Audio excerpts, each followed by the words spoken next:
So I'll take any questions if you have any questions at this point in time, but again, keep in mind that this is meant to be a summary of a more comprehensive document. Thank you. Thank you very much. Could I just establish when the report was made available? The report was made available to the general public on the 18th of November. Thank you. It's very recent, isn't it?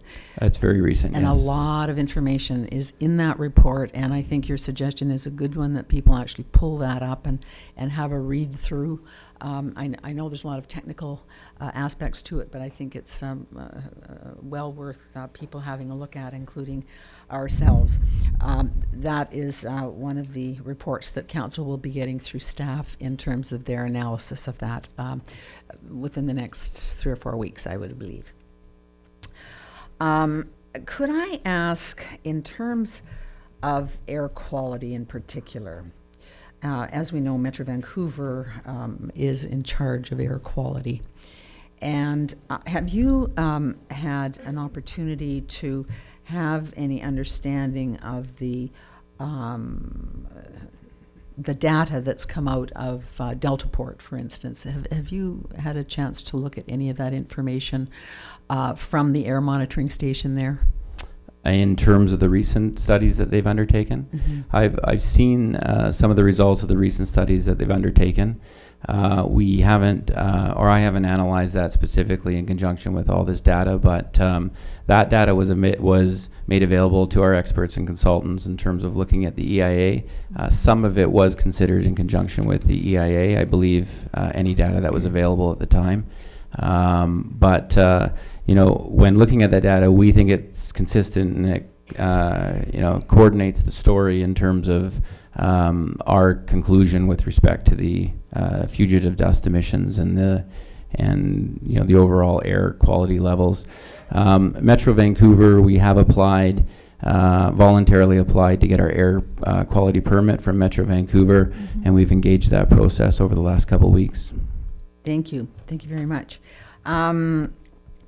Something that I think was stated a little bit earlier, and I'm definitely not a person that is a chemist or has knowledge of the what constitutes coal. To your knowledge, what does coal actually consist of as a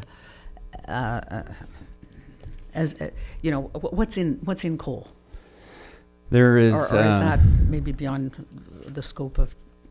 No, the basic answer is coal is an organic substance. It's basically a peat that's been pressurized over time, and the water has been removed over time.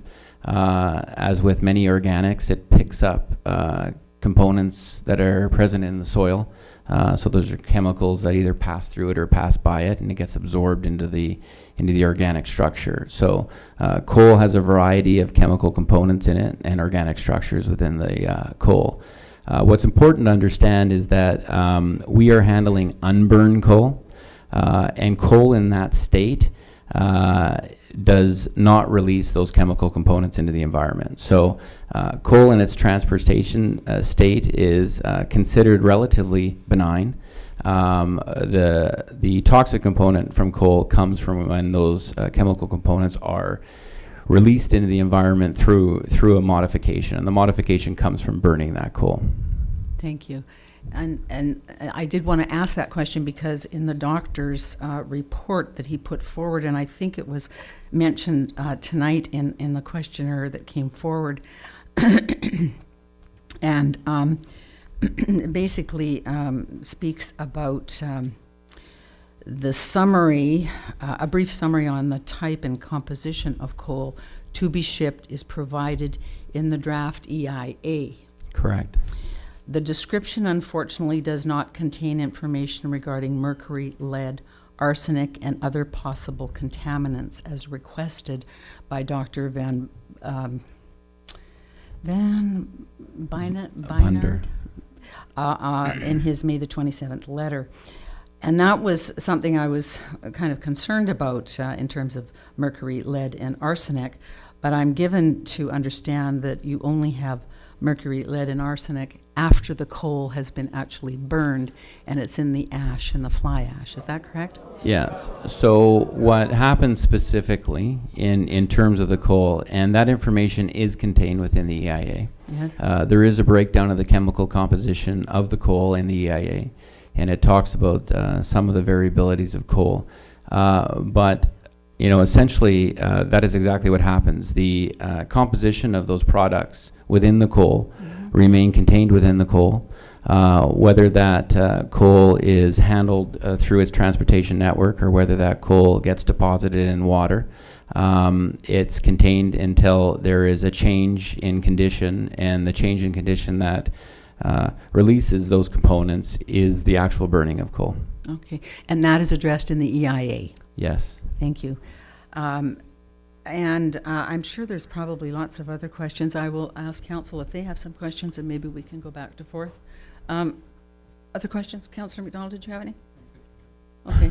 It's such a wide topic, and certainly I realize that there has been a presentation made to the Environmental Committee, which we haven't heard from at this table, and I'm sure that will be coming through with the other reports. But were there other questions that that you have here this evening? Yeah, sure. So we had a very good presentation a week ago. I sort of thought we'd have the minutes at the meeting tonight, but we don't. We had about an hour's worth of discussion and presentation. It was very good, and it actually did raise some issues for me that I hadn't really considered. And how many trains a day come through to the port? Not just coal. How many trains come in? A lot. You mean total overall trains to Port Metro Vancouver as a whole? Well, even just to the Surrey Fraser Docks. Right now we have less than one train a day. Total. So currently we have less than one train a day total. This project will add a train a day. A train. One train. Okay. So one train a day, and that will bring us up to just under 2 trains per day at full capacity.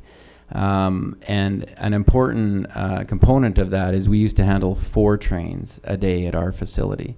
And that was as short as 5 years ago. So for us, we used to handle 4 trains a day. This project will bring us back to half of that historical volume. And I think it's important for stakeholders to understand that. I think it's also important to understand we are looking at growth and expansion specifically in terms of this project, but all projects, if it's not coal, we are looking at growth and expansion in other areas which will involve the movement of rail. So we have to be very conscious in terms of what we do, because the majority of products that we are looking at will come to and from the terminal by rail. I guess what became, for me, the most significant thing is, in discussion, it appears that given the ability to put the systems in place, I believe the coal can be contained. What doesn't appear to be able to be contained is the emissions from diesel engines. So for me, it's a broader subject than transporting coal. We probably have, I don't know, 50, 60, 100 trains a day coming into the Lower Mainland. I also, in speaking with our environmental manager and doing whatever research I could, we are making ground in that regard. As I said, trucks have become, I think, 90 times more clean than they were a few years ago. And Mr. Brotherson was telling me that the new standards for rail cars will be 50 times cleaner. However, notwithstanding, there are still emissions of nitric oxide and whatnot, and it's once again, from my limited understanding, much more of a health risk than even the coal dust, which may or may not be able to be contained. So I do have, and I will make a notice of motion from the Environmental Committee with regard to an assessment of the health impacts overall. But as I say, I believe this is a broader subject than moving coal. I know there are a lot of people who are concerned that we shouldn't be moving fossil fuels and burning it. I don't believe that's what we're here to argue at this point. From Delta's perspective, we have West Shore terminals, and we run metallurgical and harder coal or the softer coal rather, out through that port. Surrey Fraser Docks, what we have is a train. And so we don't get a lot of, other than peripheral benefit of people who are working and whatnot in those areas from that activity. Given that, I believe you always have to balance the gain for the pain and where you're at. So as I said, I will make a motion, a notice of motion at least, with regard to a health impact assessment.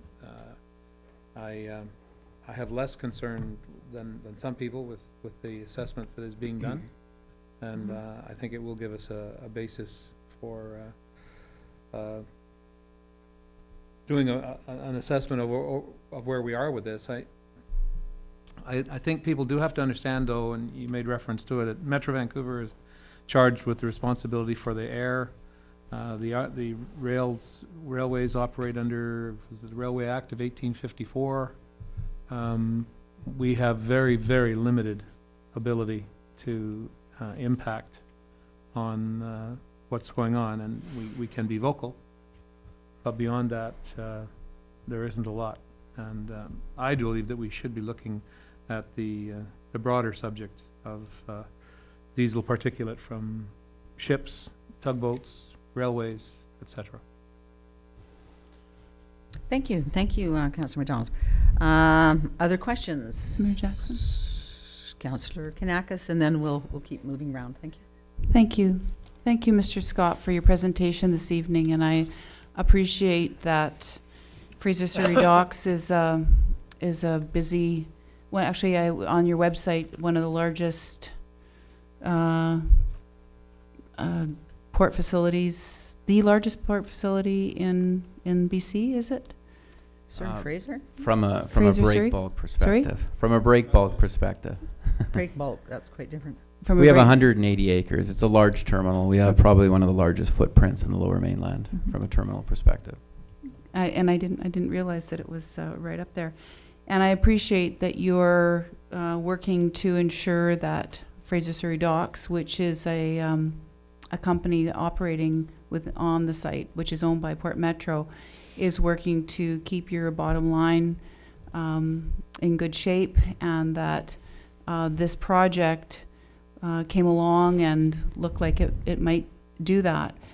And I think, you came before council several months ago, and we hadn't really thought about it very much at all. It was the first time hearing about it, and I think one of the motions that came out of this council was, gee, this doesn't, like, this project's complicated. So we asked that there be further consultations on it and that we hear from the public on it. And thank you very much for undertaking that, because I know after that there were some sessions in Surrey. And of course, since then, this project has taken on a life of its own in a way, and that more and more people are learning about it.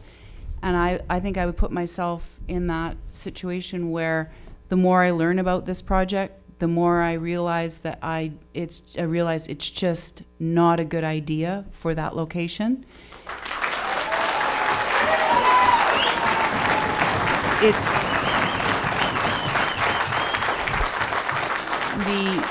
the shipment of thermal coal through North Delta and down the Fraser River out to Texada Island and on to China is just not, there's too many opportunities for accidents, and so it's not a good idea.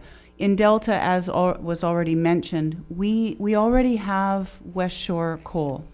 We've been working hard to work with them on minimizing the impact of the coal trains in our community. And as we sit here, actually, there is a coal train sitting on the BSNF line between Delta Golf Course and right up through to the pullout on 91. So that's one of their coal storage facilities right now, is right in the foot of the watershed park. And, that in of itself is concerning. The movement of coal through our community already is concerning. And I just can't support another facility where coal will be transported through our community.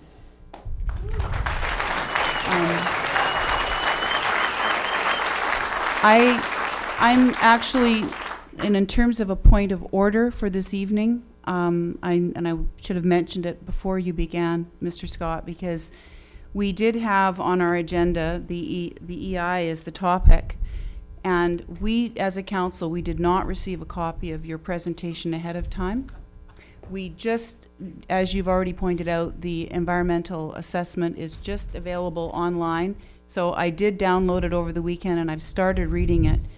To be honest, the level of technical information that you've presented here this evening and for this council, we have not, it should be actually responded to or accompanied by, usually the process is a report from our staff on this topic, which is not scheduled, I don't think, Mayor Jackson, until the second council meeting in December. A couple of weeks away. Oh, a couple of weeks away. So because our staff is working on assessing this very hefty document and the implications of it. For example, what would be the implications of coal dust from the cars on our residents in North Delta? Specific scientific data relating to our residents. Thank you. What is the specific data relating to the impact on the nearest schools? On Cougar Creek. Excuse me, is that data available in the EIA? Yes, it looks at No, the it's correlation. not. It is. The EIA looks at the dispersion modeling, and then it looks at the ratios or the components of that modeling in conjunction with exposure limits, and that's how you end up looking at health impacts in terms of the toxicology components of it. That's what the EIA addresses, and that's what it looks at. Well, Thank you. I guess, we can argue back and forth whether it's there or not. I guess where I go to now are the chief medical officer's reports. And I would put my faith and trust in the results from Dr. Paul Van Binder and Dr. Patricia Daly as our representatives assessing this environmental assessment from a health capacity perspective. So I'm sorry, SNC Lavalin versus our chief medical officers, I'm sorry, but the,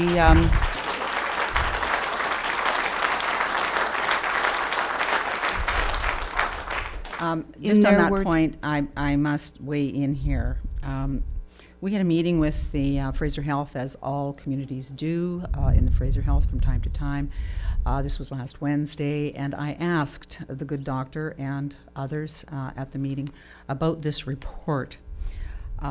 Being somewhat, actually I didn't know this report was actually written. You provided it for us through your office. I'm not quite sure how this came to pass, but thank you for sending this to us all.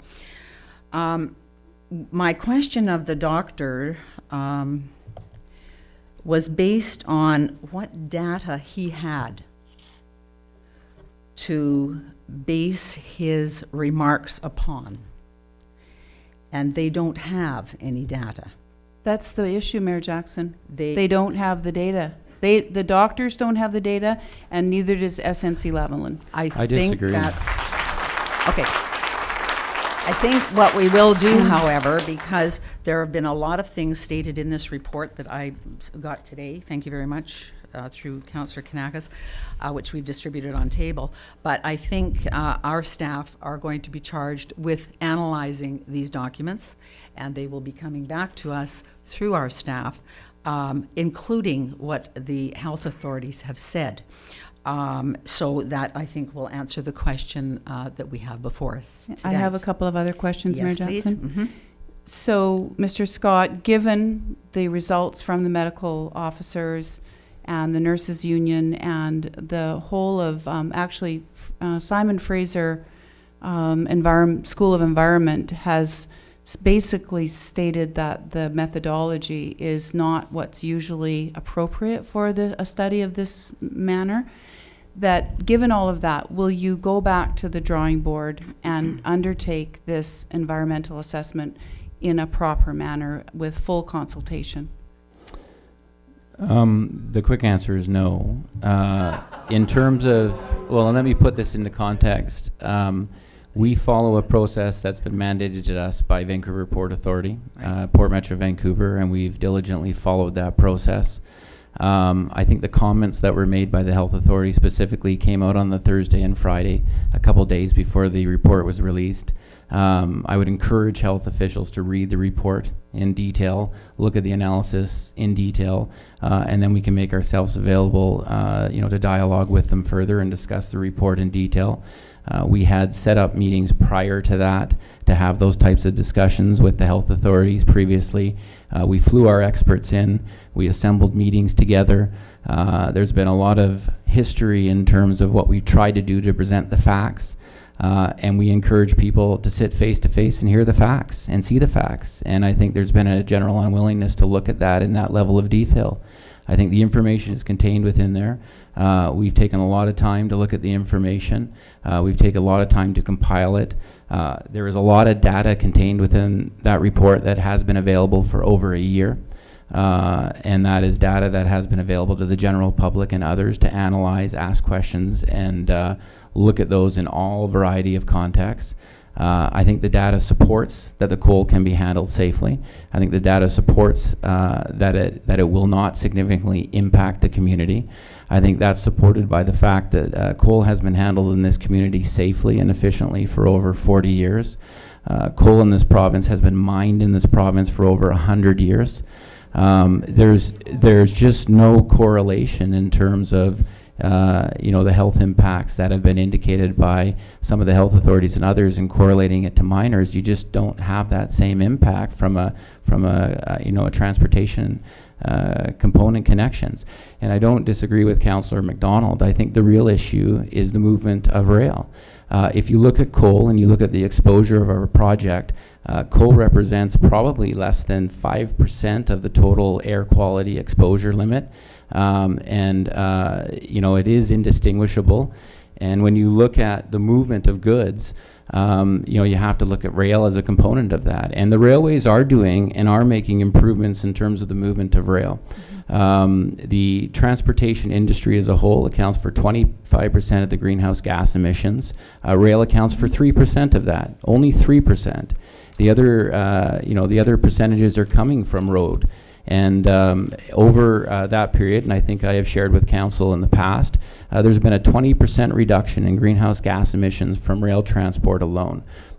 Furthermore, there are continued improvements being made on the rail transportation network in terms of reducing greenhouse gas emissions.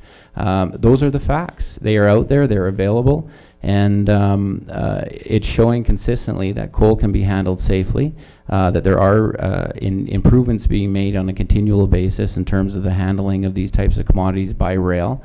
There's been significant improvements and reductions in greenhouse gas emissions by rail. This future of the port community is going to rely on the movement of all goods by rail. This is not a coal issue. It needs to be looked at as a port as a whole, because we're looking at whether that be forest products or steel or containers or other components. The total volume of rail will be increasing in this port, and we have to look at that in conjunction of the overall growth and expansion plans. Well, thank you for that, and I agree that we do need to be looking at the whole picture, the issue of transporting goods by truck and by rail in the Lower Mainland and the impacts on our environment and on our health. So we agree there. I think where there is a diversion here is around a combination of the results and the methodology, and for us as elected councillors in our community, representing the health factors and quality of life factors for our community, we need to see better data. And what we've heard from those who are experts in undertaking environmental assessments from both an environmental perspective and a human health perspective is that to gather that data, there's a methodology that a company or proponent follows that was not followed here. So therefore, what we have is we have a lack of trust, a lack of confidence in the data presented by SNC Lavalin. And certainly some of the global numbers may be true and helpful. However, some of the specifics relating to North Delta, relating to the environmentally sensitive areas along that BNSF line have not been looked at specifically.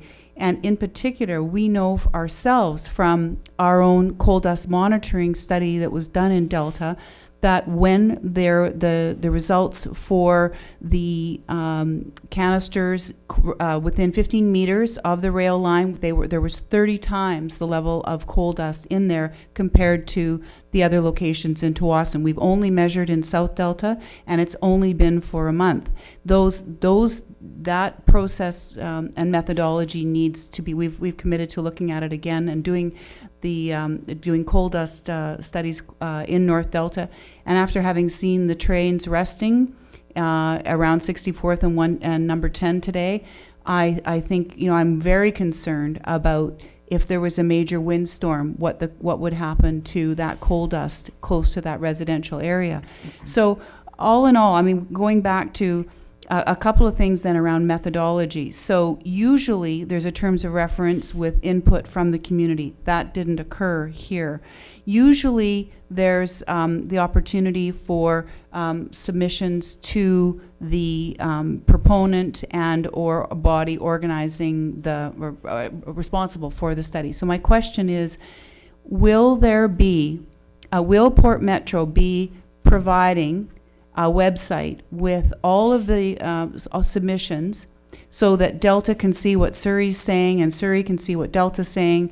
And I see that Port Metro will be undertaking a separate study relating to First Nations issues and concerns.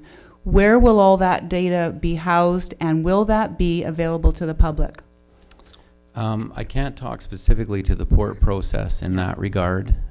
This is the stage as to where we're at is being conducted by the port, which means all comments and feedback go directly back to the port rather than Fraser Surrey Docks.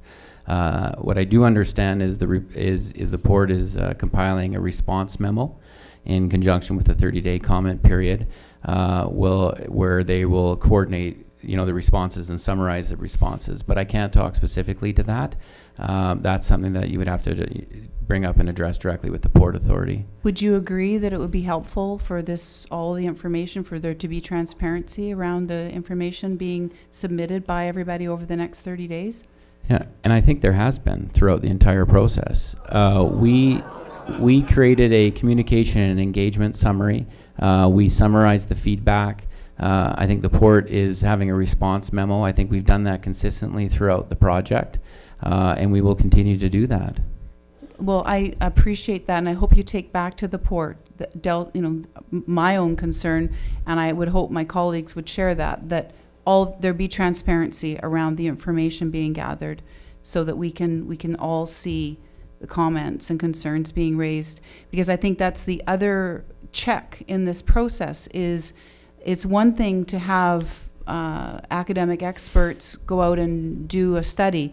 Where an actual environmental assessment becomes helpful is when there are the questions from the public and from interest groups, and where those questions then are addressed in the report, information's provided, and perhaps mitigation strategies addressed to answer those questions and concerns. And right now I'm not seeing that, but I definitely would like to, so that would be something that I would be asking for as we go forward, is transparency around where we go from here.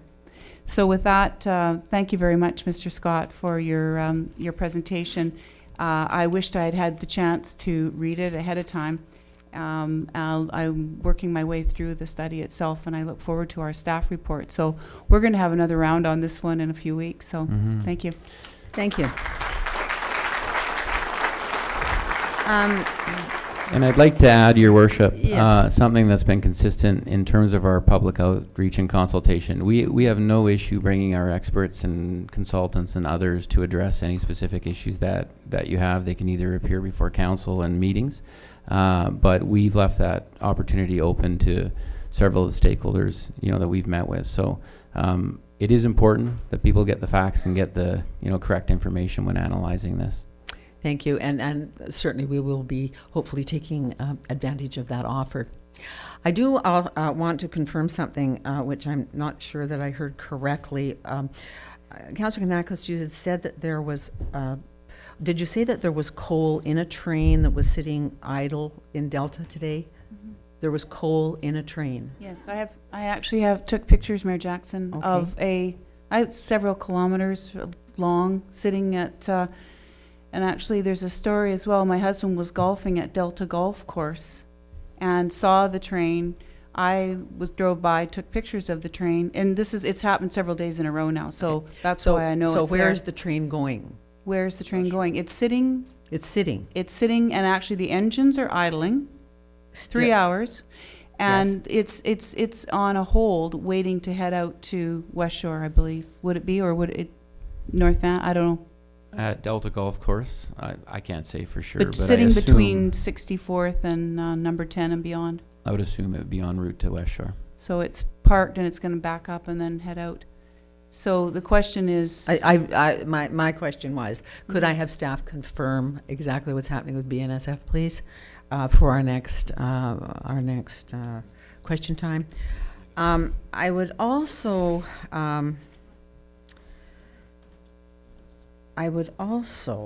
let's see.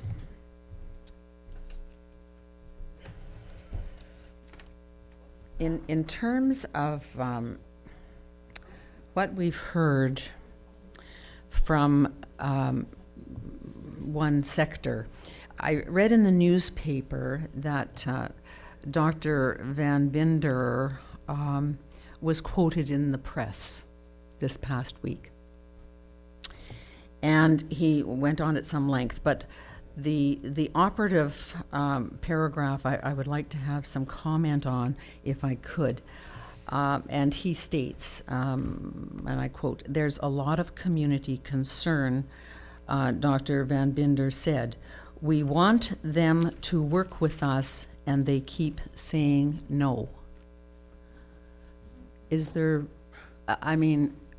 can you explain from your perspective what has happened with the information? I think you touched on it previously, but could you just confirm what's happened in terms of getting information through or not through?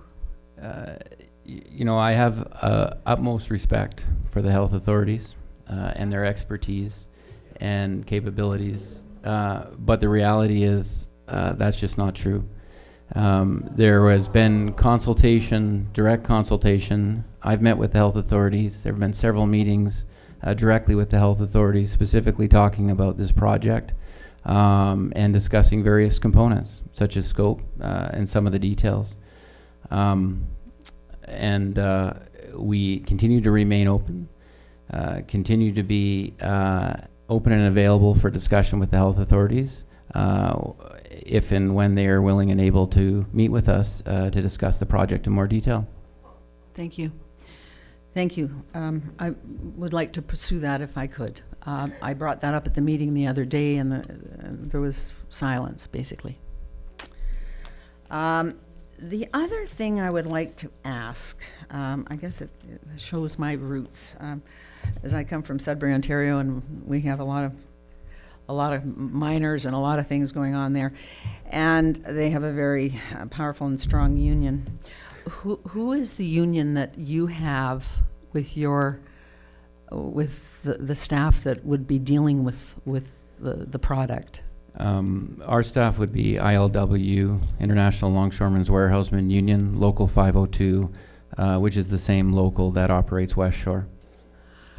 And my question then is, have they got concerns for their workers? None at all. They have been again, West Shore Terminals has been operating safely. There's been employees that have worked there consistently for 30, 40 years in terms of the overall facility. I think the facility became in operation in 1970, somewhere in there. Yes. They have no concerns about the health and safety of their workers. Mhm. I know they did informal audits several years back and found no issues. But I think that talks directly. Those are employees that are working in that environment directly on a day in, day out basis. And they feel satisfied and confident in what we've produced from a project perspective. And they are satisfied and confident of working in that environment. And I think that says a lot. Those employees have families and they have children and relatives that are living and working in this community. And I think that says a lot about their confidence in our project specifically, and their confidence in handling coal. Thank you. Thank you. Certainly, we've had a lot of questions, and we've gone on quite a length of time here.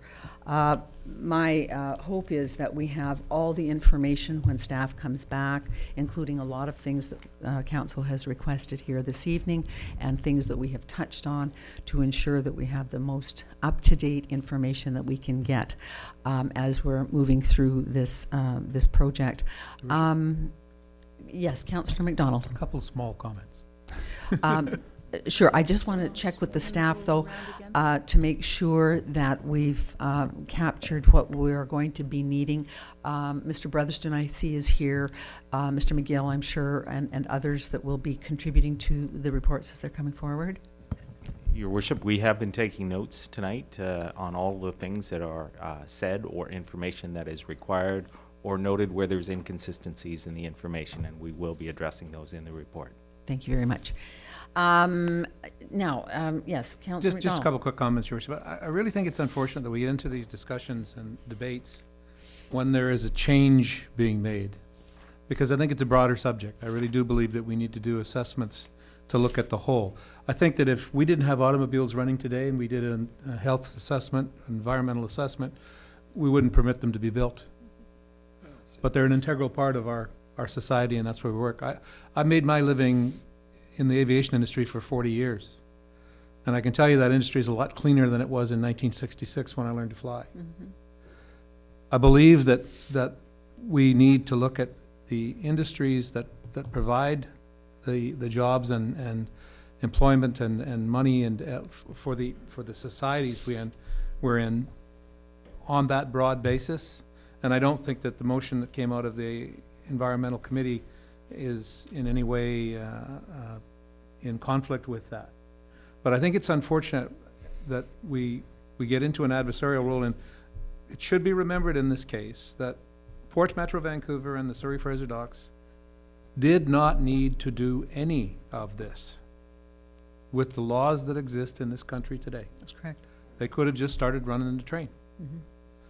And I do believe that whether we accept all of the information, I do take a look. I don't believe that I've seen anything that's not being transparent. I may not agree with everything that comes out, but I believe I could find it. And I think that has to be kept in that context as well. We may not like this.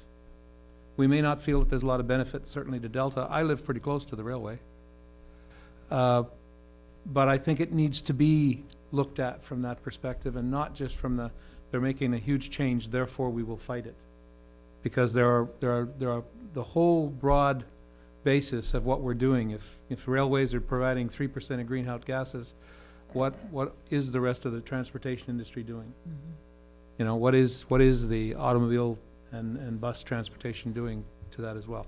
And I think we need to go there. I think we do need to find that information out and make logical decisions based on that. But I really lament the fact that it is always viewed as a conflict situation in order to get an answer. Mm-hmm, mm-hmm. And I think you might agree too, being on the chair of the Environment Committee, that there's a lot of things that we should be looking as a comparable, and we talk about greenhouse gases and the emissions and 3% from trains and that sort of thing.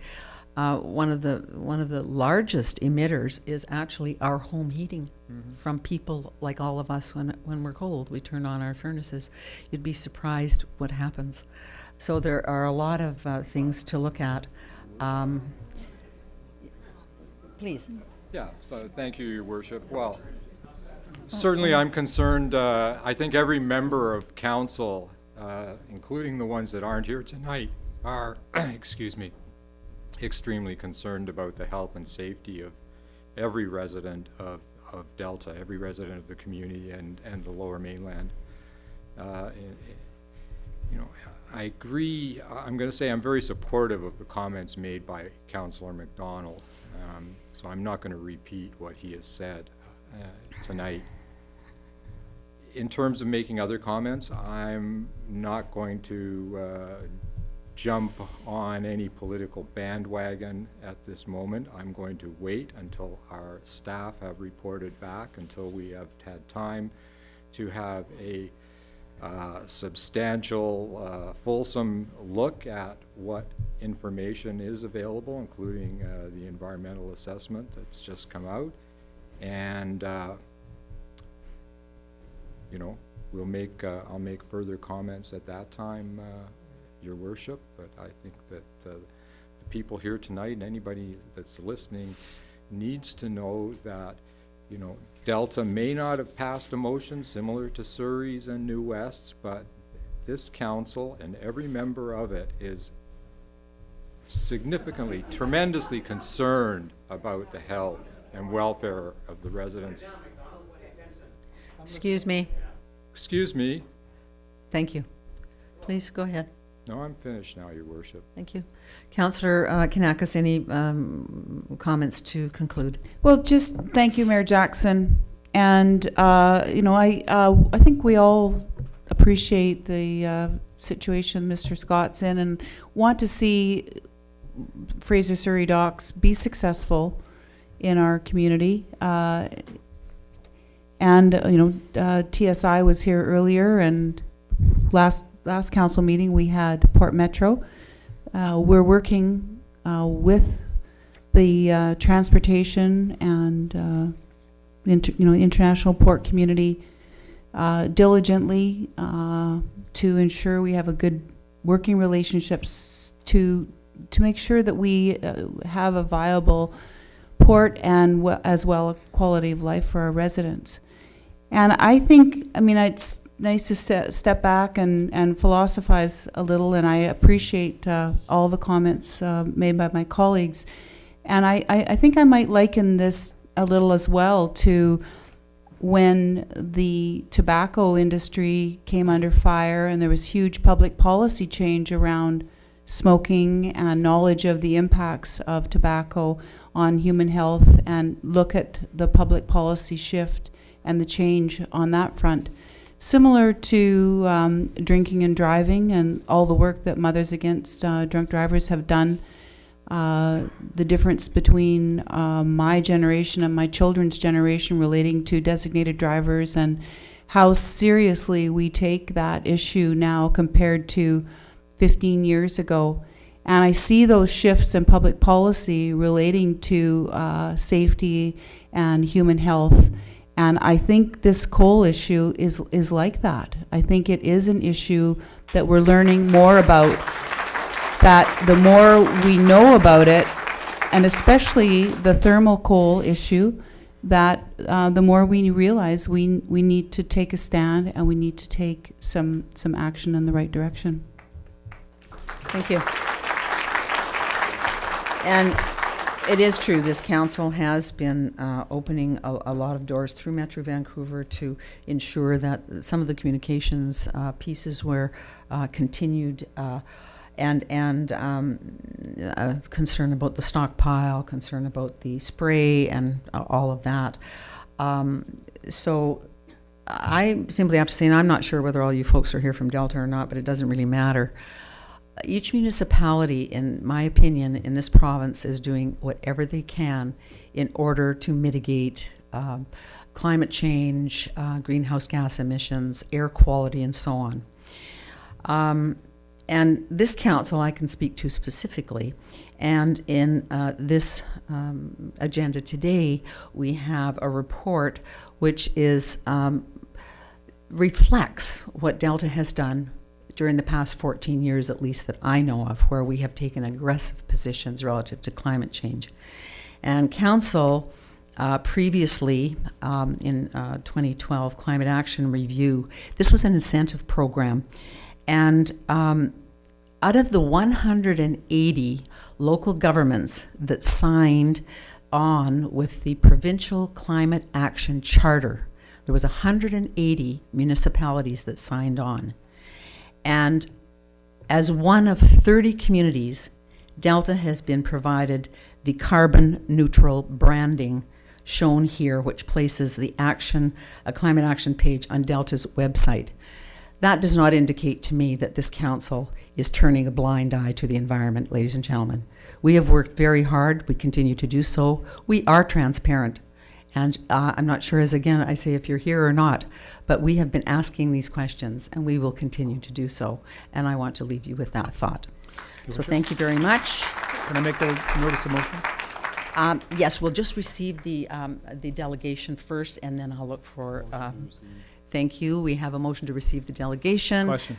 All those in favor, opposed and carried. And I will turn to, I know Councillor Kanakos had spoken earlier, but as chair of the committee, I think you're most appropriate to bring a motion Yeah, the forward. committee had a very good discussion about this. I was actually just checking to make sure I had the wording of this correct. But, Yes.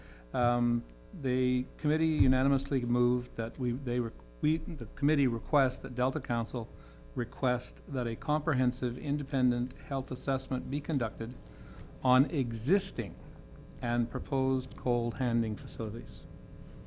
Thank you. And that is a notice you'd like to put for Notice next of meeting. motion, yes. Thank you very much. And if we could, if we haven't got the exact wording, we will get that to our clerk for the record.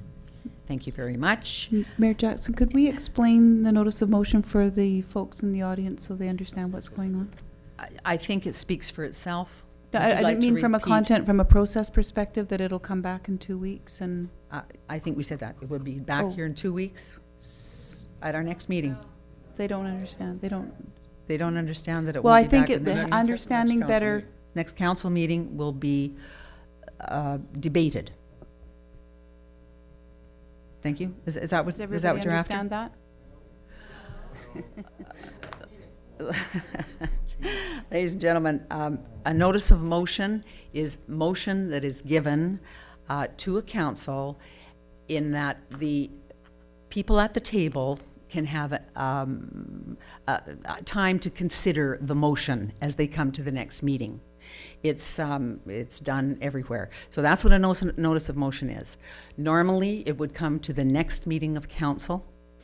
Our next meeting of council is in 2 weeks because next Monday we don't have a regular council meeting. So this motion that has been put by Councillor McDonald will be here in 2 weeks for debate.